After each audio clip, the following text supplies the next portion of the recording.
All Bengal hawkers ইউনিয়নের যারা কর্মকর্তা আছে নরেন্দ্রপুর ইউনিটের, নেপাল বাবু, রাজু, আরও অনেকে আছে, সবার নাম করব না, এদের বিশেষ উদ্যোগে এই অনুষ্ঠানটি হয়ে থাকে।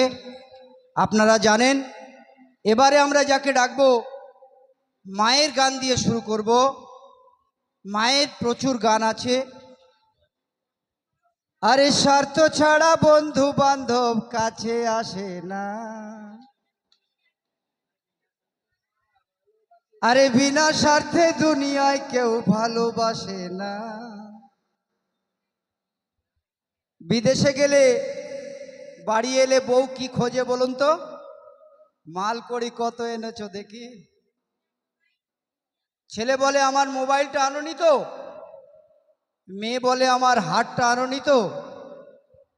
কিন্তু স্বার্থ ছাড়া একজনই বলে, আহারে আমার বাচ্চার শরীরটা ভালো নেই।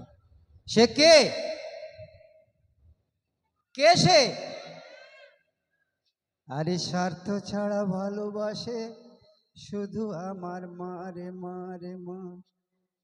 মায়ের গান প্রচুর আছে, শেষ করা যাবে না। আমার মিউজিশিয়ান ভাইরা একটুখানি জল খেতে গেছে, জল একটু খাবে, কারণ ওরা একটানা বাজিয়ে যাচ্ছে তো। আচ্ছা, মিউজিশিয়ানদের জন্য একটা তালি হোক না দাদা?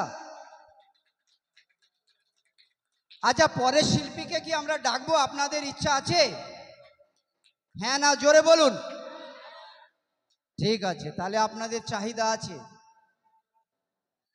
বিখ্যাত বাউল সম্প্রদায়, বাউল সঙ্গীত শুনছেন আপনারা, গান প্রচুর শুনবেন। গান অর্থাৎ জ্ঞান, গান বুঝতে হবে।